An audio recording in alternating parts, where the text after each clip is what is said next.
Support. The maestro, please! First record rundown of February, and we're off to a better start than January. This'll be for the week of February 4th, 2023. On this day in music back in 1967, Purple Haze by the Jimi Hendrix Experience would begin its second recording session at the Olympic Studio in London. They had laid down the basics of the track back on January 11th of that same year, but now wanted to add vocals as well as some additional overdubs. Max Richter is very popular, seeing as his album Sleep has now spent 8 weeks at number 1 and 166 weeks on the chart, period. Don't mean a thing if it ain't got that swing. L is for the way you look at me. Oh. Compilation album that's recharting, originally released back in 2006, contains many of his Capitol Records recordings, or at least the popular ones, spanning from 1943 to 1964. Singing. She's a 90s supermodel. Yeah, she's a master. My compliments. Studio album number 3 from Måneskin following their win at Eurovision 2021 with I Wanna Be Your Slave, which was extremely popular. Supposedly, they've recorded over 50 songs for this album, so they really curated it. And I refuse to be another Mockingbird with a microphone. I fly the line. Second studio album from Hardy, and I know many people might consider this more of a country album than a rock album. Well, you'd be right, because it's a crossover hit. It's actually number 1 on both the country albums and the rock albums chart right now.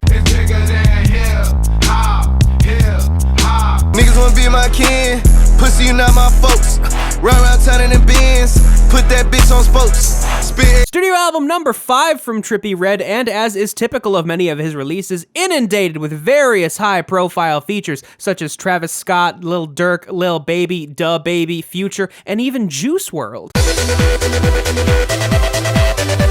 Who knows, maybe we'll get something to talk about in this segment this month. And now I need some help from the maestro, please! From my 90s, turn me to a superhero, yeah. Metro, if your Metro don't trust you, It's interesting that some of the tracks, given not all of them, actually smoothly transition from one to the other. On Time transitions into Superhero, Too Many Nights into Raindrops, then Raindrops into Umbrella, and finally Metro Spider into I Can't Save You. And I refuse to be another Mockingbird with a microphone. I fly the line. Interesting stylization in terms of the name of the album and the actual tracks. The Mockingbird is actually in lowercase, and The Crow is in all capitals. This is also true on the album. The first half is all lowercase, and then when you get to track 9, The Mockingbird and the Crow, which again has the same stylization as the title, everything after that is in all capitals. Niggas wanna be my kin, pussy, you not my folks.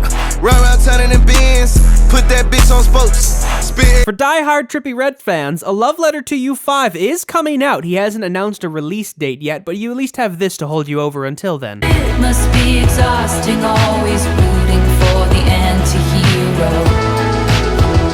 Y'all been following that Ticketmaster thing? Give me a second, give me a minute. Nah, little bitch, can't let you finish. Yeah, that's right, I need commissions on mine.